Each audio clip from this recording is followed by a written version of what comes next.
Well, the federal election is in high gear, and so is the Cambridge Chamber of Commerce. Welcome to our 2015 federal candidate interviews with those individuals seeking to be the Member of Parliament for either Cambridge or the new federal riding of Kitchener South Hespeler. And today, one of my best friends in politics, somebody who we've had a lot of fun with in the past, is the Cambridge NDP candidate, Bobby Stewart. Bobby, how are you? I am very well, Greg. It's so great to see you. Great to see you. Thank you for inviting me back. All you do is campaign and campaign. In fact, you know what?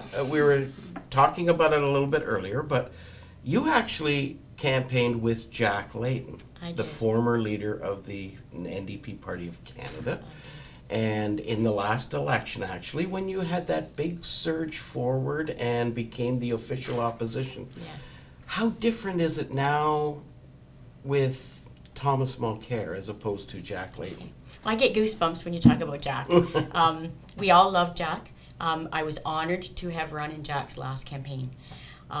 We hurt, we cried when he died, we still cry. But my healing started when we brought in the leadership contenders for Jack's job. And when we brought in Tom Mulcair, my husband and I knew for sure we were Tom's supporters. Absolutely. We were taken by his warmth, by his intellect. We really liked Catherine, his wife. He really knew his way around the issues. He was strong, and they were wonderful contenders. I mean, we brought in, Martin Singh, Romeo Saganash, Peggy Nash, Brian Topp, and it was wonderful to meet them all. But when we met Tom, we knew. And we wanted somebody in the legislature. It's really interesting because, probably out of all campaigns that I can remember paying attention to in the past, and that there's a lot of them, I don't think I ever saw anyone as passionate as Jack Layton. Yes. Whether you agreed with his politics or whether you didn't, you actually had to say, you know what, this guy lives, eats, sleeps, and breathes this every day. I know. And no one can forget the night we became the official opposition. Jack with his cane. Nobody. Yeah. One of our supporters gave us a drawing of that, and we auctioned it off at our opening for the campaign. Lovely. Oh, very good. Yeah. So you've been out there just pedaling away and banging on doors? Since last November. Oh, really? Because I sought the leadership, or the candidacy, and we had our nomination meeting in December, and we were out. I was out in the slushiest, wettest weather, and you're trying to carry brochures and keep them dry in that weather. I know, right? Almost impossible. And then we bumped it up, and then by the spring, certainly then we started getting out there and collecting information about where our supporters are, and trying to do a really good get out the vote strategy. Well, I certainly know you well enough to know that you probably find campaigning the most fun of all It's of a it. lot of fun. You get to meet people. Absolutely. The people at the door are wonderful. You get a cross section of ideas, comments.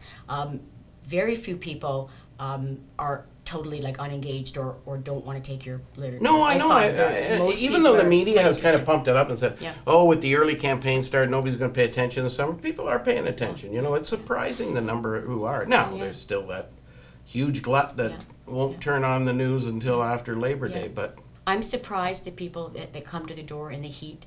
I mean, I will apologize and say and I will say thank you so much for coming to the door. You can feel the air. I'm out there sweating, and of course the air conditioning is flowing out, and I go, I won't keep you long. I don't want to heat up your house, or they'll invite me in, But it is a lovely thing, and volunteer recruitment's been a lot of fun too. We've got more volunteers this campaign than we probably ever have, and we're really pleased about that. No, I know you, and I know you just love it. So, and you're gonna love getting to these questions. Hey, I know you're gonna love answering. I am excited. You love answering I'm questions. ready.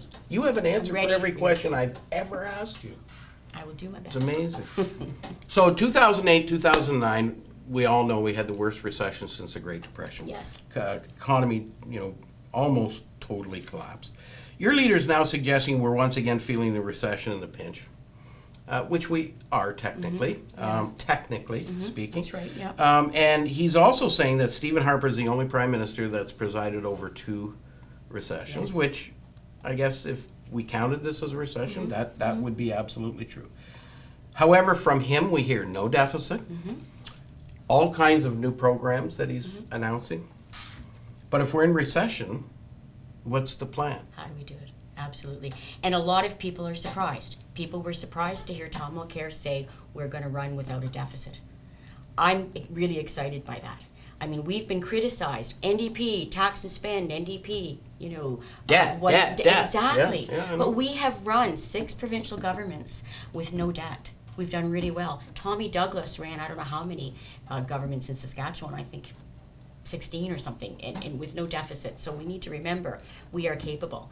We have recruited Andrew Thompson to defeat Joe Oliver, who was the former Minister of Finance for Saskatchewan. Yeah. So we've got an amazing shadow cabinet ready to take over. We are the government in waiting. You know, all the momentum that occurred with Jack Layton in 2011, we've been building on that. So having said that, yes, what we'll do, it's a matter of priorities. It's a matter of how we spend our money. We will be looking at things like, you know, taking away perks. There are perks that, you know, CEOs are able to get at this time. Let's say they go to a game or they entertain other business people and they get tax write-offs. Those things will end.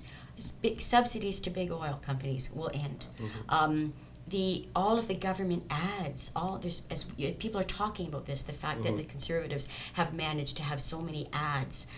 You know, even the action plan, I know it's something that the government was doing, but when you're creeping up towards an election and all of these ads are still happening, there's a little bit of there's a lack of a boundary there between what's pre-election and what's election, and what's government spending and what's election spending. So, you know, those kind of expenses will end. So a lot of money will be saved in that way. So it's about changing the way we do business, changing priorities. We're looking at a small corporate tax increase. This is something that neither the Liberals nor the Conservatives would look at.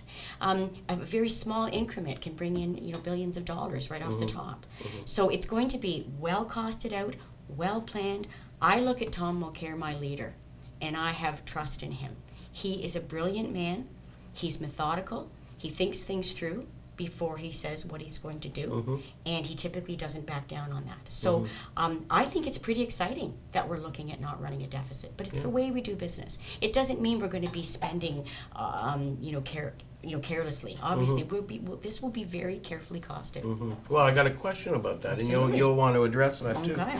It's no surprise to business, though, that our economy is sliding or stalled a little bit, because even ever since 2008 and 9, you know, the economy or business has been chugging along, not bustling along. So, however, there's some real issues that a lot of Canadian companies, and in particular small and medium-sized businesses, have felt that they've been held back a little bit, and that's our trade agreements. Yes. You know, we've got the Comprehensive Economic Trade Agreement with the European Union. It's supposedly just about done. We've got the South Korean.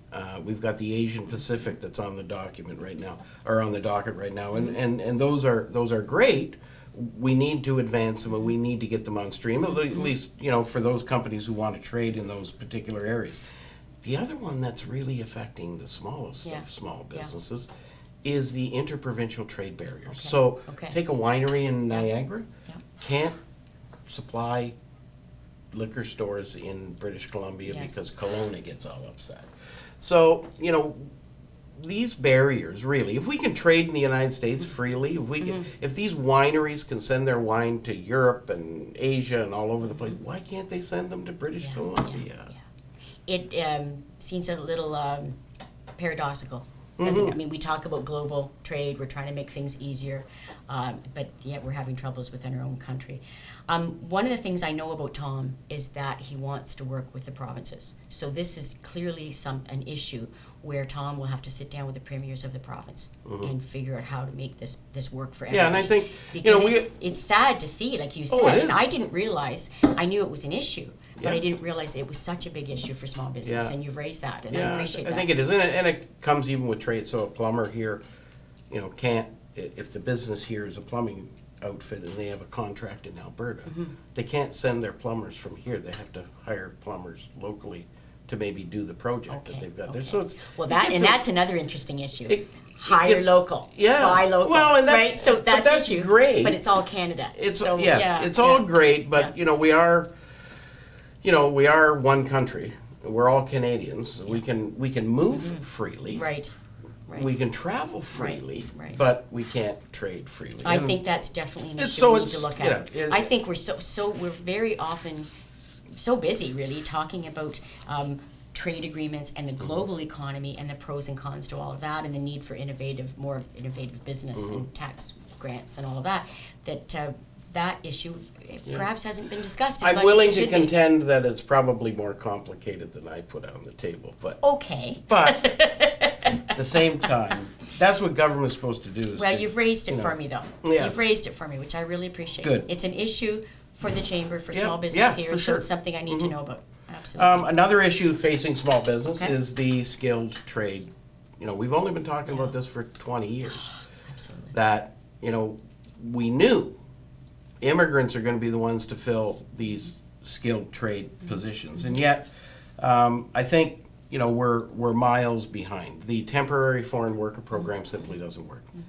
We need welders, steel fabricators, and Absolutely. truck drivers. Absolutely. And a lot of people say to me, truck drivers, Greg, that's not a skilled trade. I said, It oh, is so. try and back up a 45-foot trailer to a Absolutely. floating dock. You know, Absolutely. we have trucking companies right here in the region who would hire hundreds of truck drivers if they could find them. Absolutely. They can't find them. I'm so sad to hear that. I know. Yeah, really And you know sad to what hear that that. does? This one trucking company, the owner said to me, he says, Greg, what you don't understand, if I can't hire a truck driver, then I can't move a manufacturer's product. Exactly. And if I can't move the manufacturer's product, they can't make it. Exactly. So It stalls the whole process. stalls the whole Hurts process. the economy. Hurts the local economy. Big Wow. time. So, Wow. the Interesting. temporary foreign worker program doesn't work. We need to have skilled laborers. What would the NDP do to help small businesses get the skilled labor they need, no matter where they came from? Good point. Well, and first of all, when you mention the temporary foreign workers program, I think it's been used for things it shouldn't be used for. So, for example, there are a lot of temporary foreign workers in the service industry, and there are young folks that were born in Canada that could do those jobs. Absolutely, So yeah. that's been an abuse. And then the problem is, the temporary foreign workers, they become involved in a community, they make friends, they want to stay here, and then to get citizenship is really difficult. Yeah, Now, the process is more difficult than it used to be. It's more expensive and all of that. So I just wanted to put that in there. Yeah. That the temporary foreign worker program is kind of moved into something different than what it was intended for. And we need to make it easier. Should be a skilled immigrant worker. Yes, and Who we need can to come make here it and- easier for skilled immigrants. Well, that gets into the whole foreign credentials Yeah. issue, where we are, an NDP government will make it easier for people to have their foreign credentials recognized. So having said that, how will make it easier for two things? We talk about university education, we talk about college, we talk about trades. This goes way back 20 years. Mike Harris was talking about this. And this is one thing I definitely agreed with Mike Harris on. Probably the only thing, but was that we need to really encourage people to get into trades. It's wonderful to have a liberal education, and we value that, but we can't afford that. We have to get people into trades, education, which will train them for a job. Yeah. If somebody wants to get a university job first and then go to college later, and that's a wonderful thing when that happens. It really gives a person a broad perspective. But having said that, in this day and age, that's a bit of a luxury. So having said that, we need to make it easier for young people to go to college and get their trades. So we look at education. Now, again, the provinces basically look after education, but a strong central federal government needs to make sure, as with healthcare, that we take this very seriously and oversee the program and make it easier for students. I think you're absolutely right, and there are some governments have tinkered with it. There's no question about it, and I think what a business would say to you is, that's great and that's honorable that governments invest in educational institutions to provide the training for kids growing up here. Problem is, when they need somebody, they need them today, not 2 or 3 years down the road when they graduate. Exactly. So while the educational component is really, really important, and getting the message out to people that, it's $95 an hour for a plumber, that's not a bad job. You might not be a doctor or a lawyer or an accountant, but you can certainly be a plumber. Good job. It's a Absolutely. great job. Anything in the skilled trades is a great job, but there needs to be a bridge between those two of being able to say, what a company needs to get Absolutely.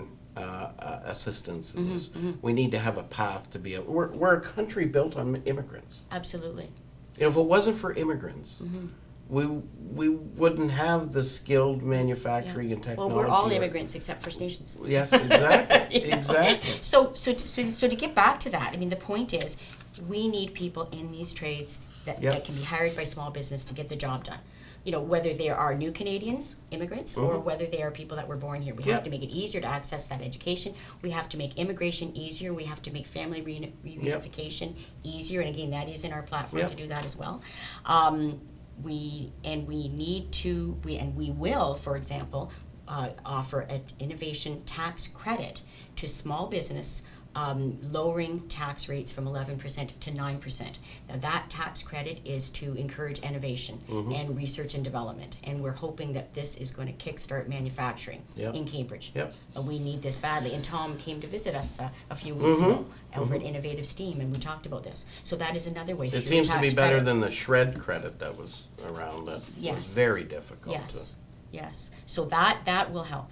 That will help. We also need to protect our interns, so we need to promote apprenticeships. I mean, that's all part of it. When we have people doing the jobs, we often call it interns when they're learning their jobs. We need to protect them as well.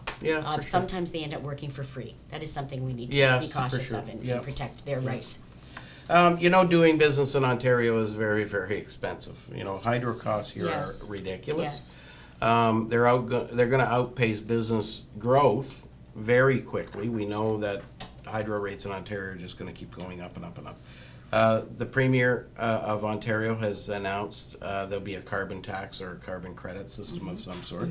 And then there's going to be the Ontario Retirement Pension Plan. All of these costs being piled on small business who are already, as everyone contends, having difficult time because we're in a recession. And these costs aren't related to profit, like taxes. These costs are just related to existence. Running a business. And, you know, small businesses is looking, their eyes are getting bigger and saying, what am I doing here? This is absolutely ridiculous.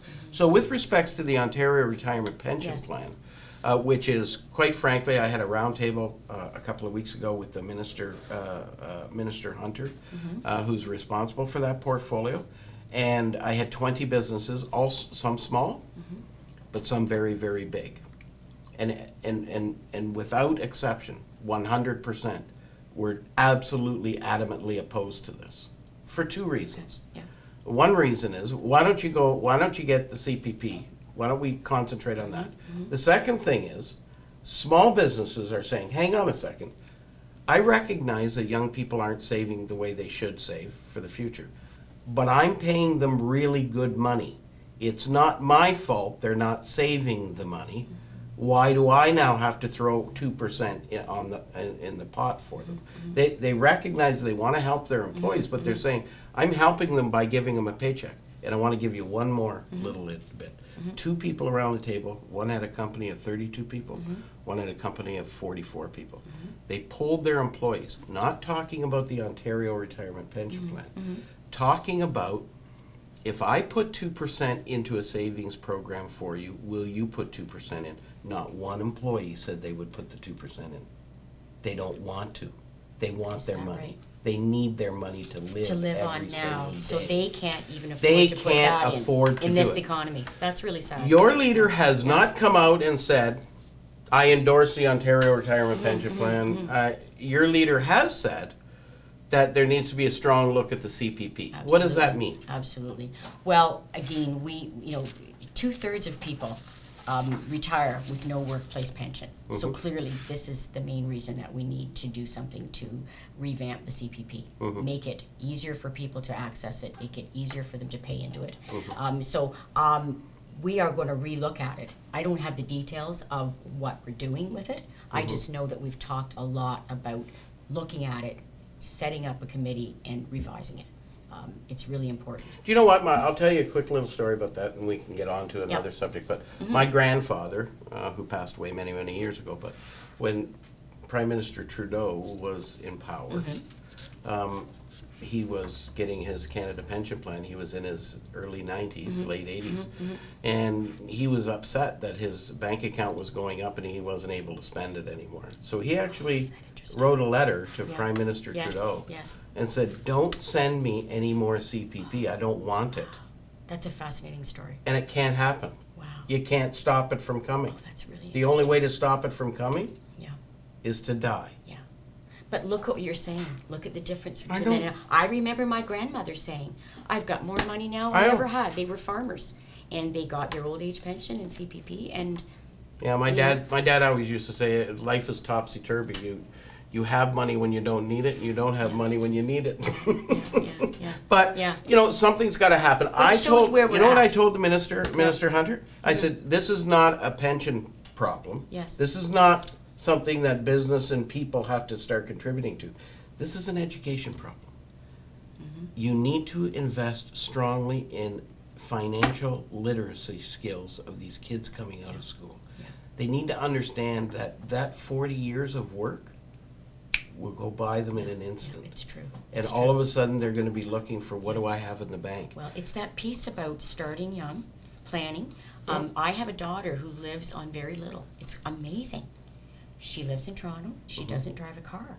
She eats very little meat, has a very healthy diet. So there's this, she's one of these people that, could live in a small world. When we talk about shrinking our world from, being out in the burbs with our big trucks and cars and lots of gas and all of that consumption, just to living smaller. And some people can manage. But I think the other thing we need to look at is the recessions that we've gone through, the lack of jobs, low wages for many. We do have many working poor, as you know, who are barely managing to survive. They make too much money to get any Ontario. Do we still call it Ontario Works? Yes. Ontario Works benefits, and perhaps they don't get subsidized daycare. So we know the food banks. I've been talking to the food bank lately. I think they see about 300 people a month. So you've got those issues too, and then you've got like you're saying too, employers of small business are feeling really strapped.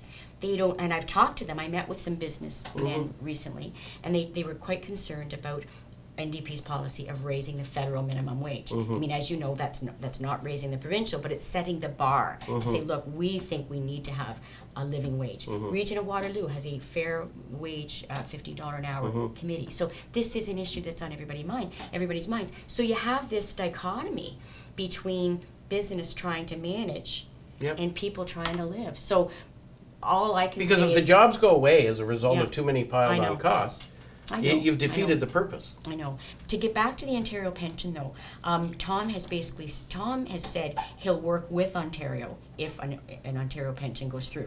But the fact is, if we get right in there, if NDP forms government, gets right in there and starts looking at CPP and improves that system, then it hopefully won't be necessary to have an Ontario pension. And your comment was, and well taken, is that CPP is probably the better system. Well, it's an established it's vehicle. established, It's something that exactly. everybody's aware of, and we all know that it can't just stay the same. It creeps up all the time, Exactly. and maybe it's time to relook at it. But this is why Andrea Horvath, and of course, and I ran provincially, this is why Andrea was saying, well, let's just hold off on this Ontario pension. Oh, she said absolutely not until we can negotiate Let's see, with we've the- got a yeah. federal election coming, but then Premier Wynne decided she wanted to get the ball moving. And maybe there's Yeah. other alternatives that are out there as well. Right. So, your leaders also promised a carbon tax system or carbon credit system. Yes. And on top of what Ontario wants to do, businesses really are looking, their eyes are spinning around, and they're saying, come on, Kind for of crying glazing out over a loud. little bit. We're in a recession. They don't look at it that way. Small businesses, Yeah. no, we're not in a recession. They're all positive, but all of the leaders are talking like most of the leaders are talking like we're in a recession. It's a technical And then- recession, a and little then bit of growth. Yeah, going on. and then how do we then keep piling costs on? And you know what small business says to me? Look, base it on my profits. I don't make any, so I'm not paying any. But our problem is this is the environment. This is the problem. And so we've been talking about putting a price on carbon for a long time, and we're looking at cap and trade. I mean, basically, it's to discourage companies from polluting or putting a price on it. And then I think you mentioned to me earlier before we started the conversation, but then where does that money go? Well, that money needs to go into innovation. It needs to go into green technology. We need to look. We have fossil fuel now. That's fine, and we're going to deal with that. It should go into a pot But that we says need we're to- gonna, if you gotta do it, it Yep, should go into a yep. pot that says, we're going to innovate to the point where we don't need to That- charge this tax anymore.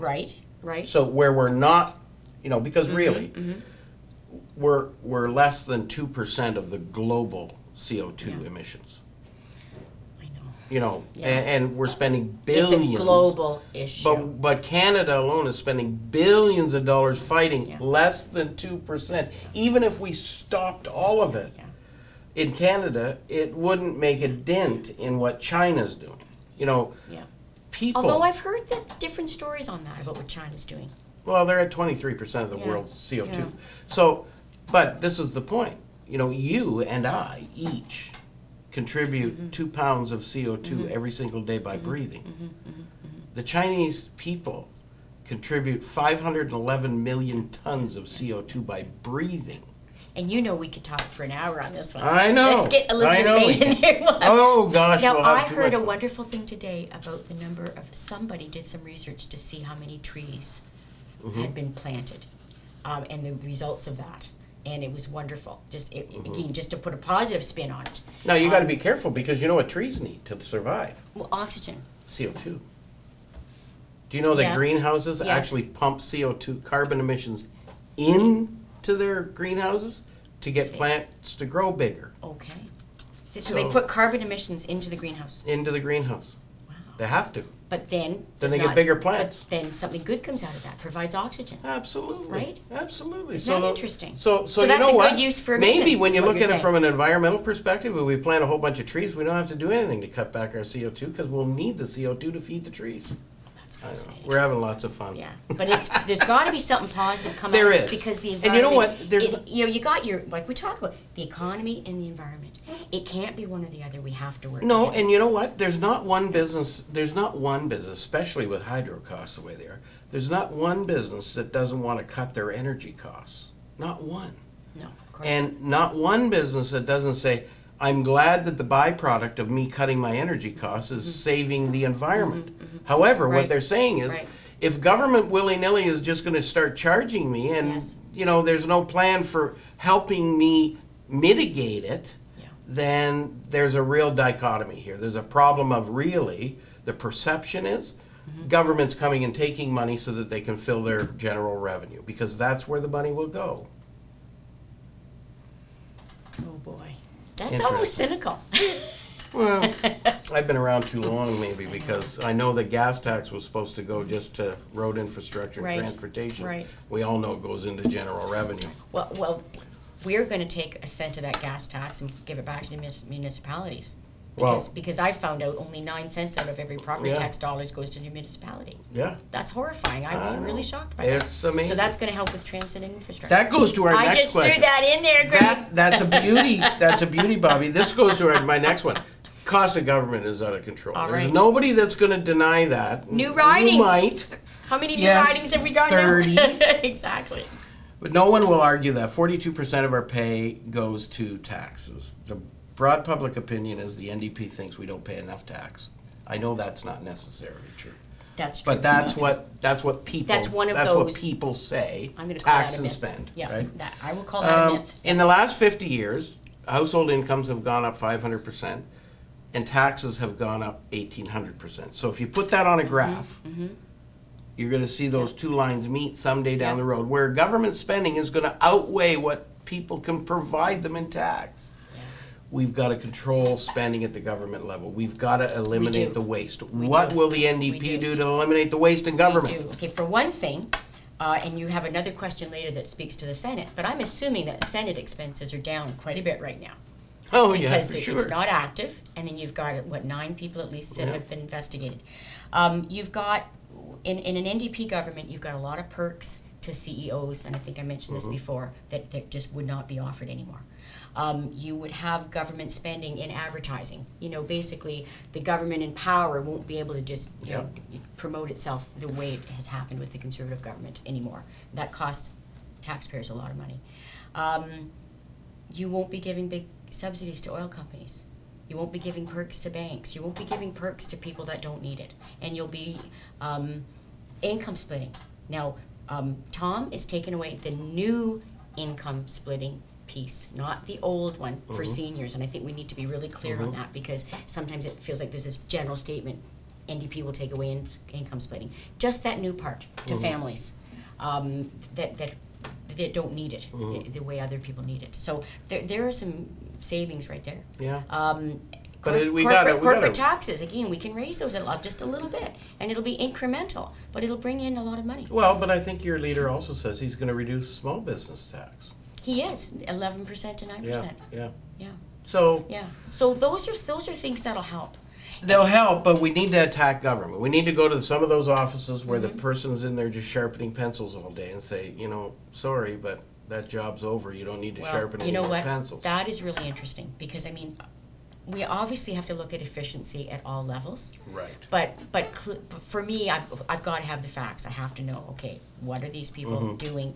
I don't want to sort of assume that people don't have full jobs, that they're not really busy. I mean, I came from the public sector, child protection, and I know, I recently retired from there, and I know, I had people say to me during the provincial election, oh, I never met a public sector worker that did any work.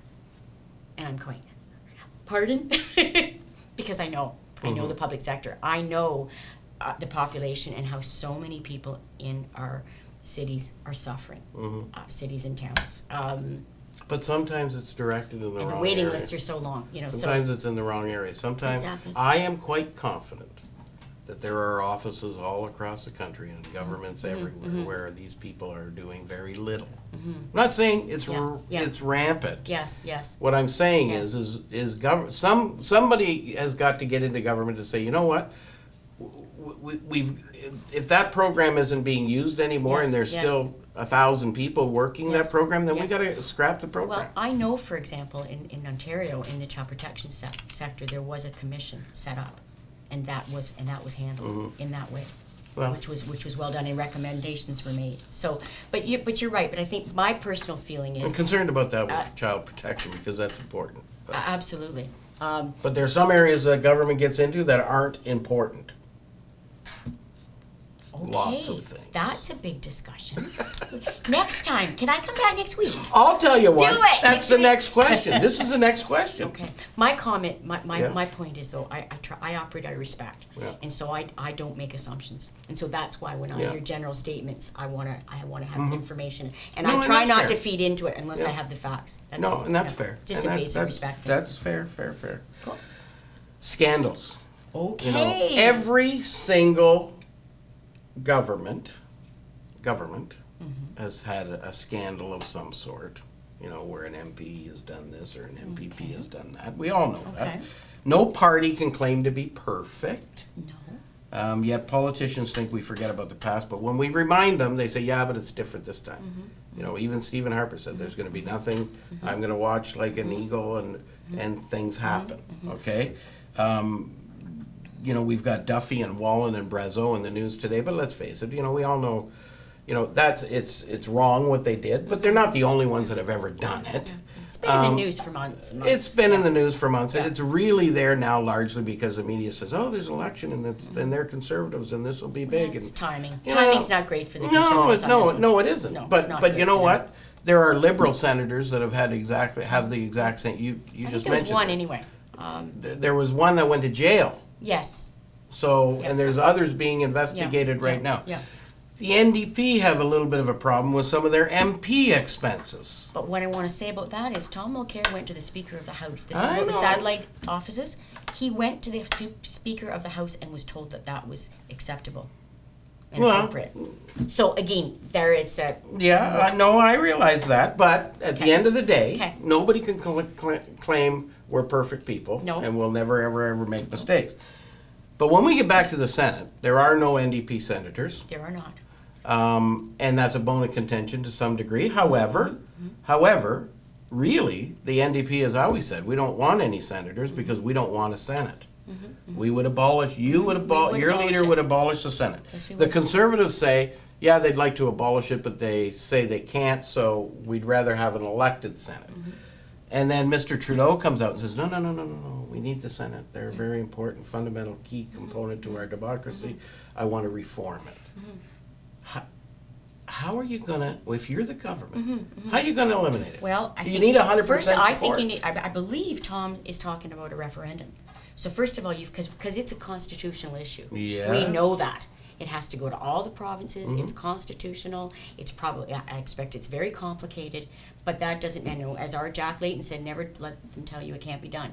If you need to revise something, you need to look at the process and I'm a big guy like So- that. Don't tell me I can't do it. Yeah. So if you really believe in something that it needs to be done, let's look at the process. There needs to be a respectful process to do this. So my understanding is that we would hold a referendum, find out, how people across the country are feeling about it. And then if you have a referendum which goes positive, then I'd like to think that your premiers, your provinces would then be looking at that and would go along with it. Yeah. So to me, that would be the process. To my knowledge, that's what is being recommended. We all know something has to be done. Largely it seems maybe not dysfunctional, but maybe doesn't have a real. No. I know it has a purpose. It's no longer the school of sober. No, second it's thought. And there it's have been bills. partisan driven. It's Absolutely, the climate change bill. Yeah. I was appalled that went through in the House and it got kiboshed by the Senate. And Pamela Wallen, who was Chancellor of University of Guelph, my former alma mater, voted that down. And I was really appalled by that. And of course, then she got into the scandal. Yeah. So, there have been some really good bills. It's- The bill on civil rights for LGBTQ people is sitting there at the Senate, hasn't moved, and that should have been passed. That was an NDP private member's bill that hasn't gone through. So it's just sitting there. So we really do need to look at this. Yeah, we need to Yeah, look at something. yeah. Speaking of that and getting rid of the Senate and doing it, electoral reform has always been on your agenda. Absolutely. The Green Party as well. They would like proportional representation. They certainly want that because that will give them the opportunity to get more seats in the House. There's no question about it. However, what proportional representation means, and I know this is not definite, but in real terms, we'd never have a majority government again because you're never going to get, out of a multi-party system, you're never going to get 51% of the population are going to vote for one party. They're just not. Right. And in fact, other countries that have instituted proportional representation or have more parties than we do. And we're Yes. likely going to have more parties because then they'll say, could. all we need is a couple percent, we get some seats. Right.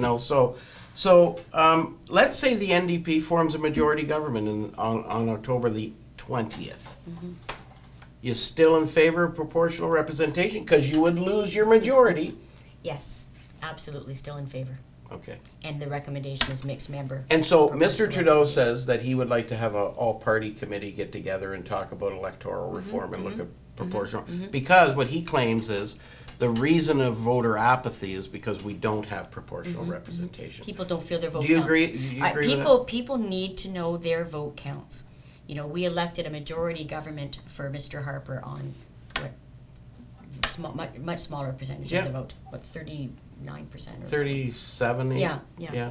So, well, that's what bugs me Look at too. Elizabeth May and the Greens. Hey, you know. that's what bugs me too. What bugs me the most is when, and I don't care what party it is. It really doesn't matter to me. But I can't stand it when a leader wins, and then on the night of the election, when the cameras come on, they all stand up there and they say, "The people have given me a mandate." Exactly. The people haven't given you a mandate if you don't have 51% of the vote. That's right. And that would only be 51% of the 57% that vote. voted. Exactly. So that's reality, I think Bob Ray got in with a 34.8% of the popular vote, and yet had full control over whatever he wanted to do in 4 years. Right. And 63% came out to the polls that year. He really only had 20% of the popular vote of the eligible voters. Exactly. That's not right. That's right. And this is why Fair Vote Canada has been working so hard and doing a great job. And I really give them credit However, for that. the only problem that I have with it, Bobby, is I hate minority governments. But that's a personal. Well, we have to Only work because we have nothing to work happened. together. Yeah, you do. We have to work together. And You know, I'd like you to look see us at- change the tone in Parliament. It's as really well. interesting because I met some people at the World Chamber Congress from Israel, and I asked them. One of the guys that I met was the head of the chamber for Israel, and he actually was a former parliamentarian there. And I said, gee, how does Yeah. that work with Yeah. proportional representation? He says, you get along. Absolutely. You gotta. Absolutely. There is no choice because you're never going to be a majority. So That's right. you have to build your alliances and on specific issues. And he says some of them were, well, if we wanted to do something environmentally, then we have to align with this party. And if we want to do something militarily, we have to align That's with this right. party. And, There's skill on every level. Mm. There's intellect and skill and cooperation. Yeah. And, we need to be working together. yeah. Definitely. Finally, Sir. our campaign is small business is too big to ignore. Absolutely. 98.2% of all employer businesses in Canada are under 100 employees. They're too busy to come out with placards and protest because they're working, building their business and keeping people employed. In fact, keeping so many people employed that 2/3 of all Canadian workers work for a business that has under 100 employees. Huge. 80% of Yeah. all new jobs Yeah. created Yeah. in this country forever have come from small business. Without them, our entire economy collapses. We all know people who own small business. We shop at them every day. We buy stuff from them all the time. They're singly the most important element of our economy, no question. However, small, medium, or large, what governments don't seem to understand is every penny that government has to spend and that we as individuals in society have to spend came from a business transaction somewhere. Business has to happen before government has any money and before we have any money. So what will an NDP government do to inspire the economy so that we can create the jobs we need to create, uninhibited and unrestricted with burdens upon burden? What will Bobby and Thomas Mulcair do to keep us free and an inspired economy? No pressure. No. First of all, I grew up with small business. Yeah. My dad was the local corner grocery before the days of chains. I think the only chain in those days was Dominion. So I value small business, and I grew up with it. And I learned community development from my dad, too. But having said that, we have an innovative tax credit, which will be offered to small businesses. It will lower the tax rate, we've mentioned this before, from 11% to 9%. The focus being on innovation, research, and development. We need more innovation. We need to kickstart the economy here. We really need to help manufacturing along in Cambridge, and we believe this is a really great way to get it started. You and I talked before about apprenticeships and internships, and about jobs for immigrants and mainstream Canadians, and making that easier for people. Those are all things that we will do to help with Very that. good. We will help out with education, try to get more young people to school who can afford their schooling without coming out with incredible debt, again, by overseeing the educational system. Good. We want money. We want the economy to be inspired, and so we can do all the wonderful things we need to do to take care of each other. Bobby, it's been a real pleasure, but I want to give you an opportunity to speak directly to the constituents of Cambridge. Okay. Tell them why you think they should vote for Bobby Stewart on October the 19th or sooner. Okay. Thank you very much. Enjoyed that very much, Chris. I would like to represent you in Parliament. Now is the time for change. I hear it at the doors. I've been canvassing now for months, and people really do want change.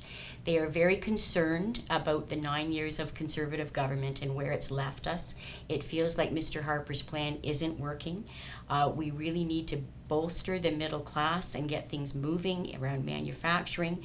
We need to help the vulnerable. Tom Mulcair is an amazing leader.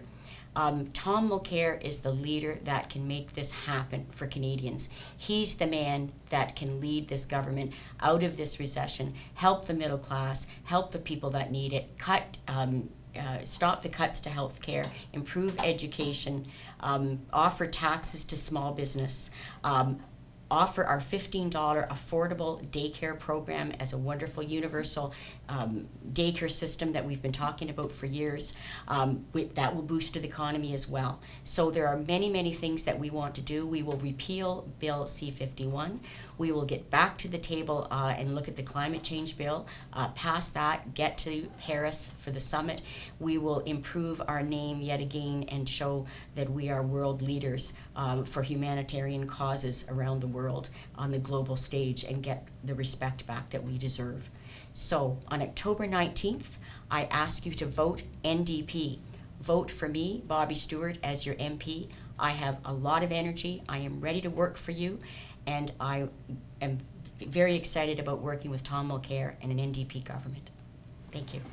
Bobby, it's always wonderful. You can come in and speak to me anytime you want. You know that. Thank you, My door's Greg. always open. You never stop in. No, you do. It's always good to see you. Good luck on the campaign trail and Thank you very much, Greg. keep it Enjoyed going. it very much. Thanks Okay. again. Bye-bye. Bye-bye.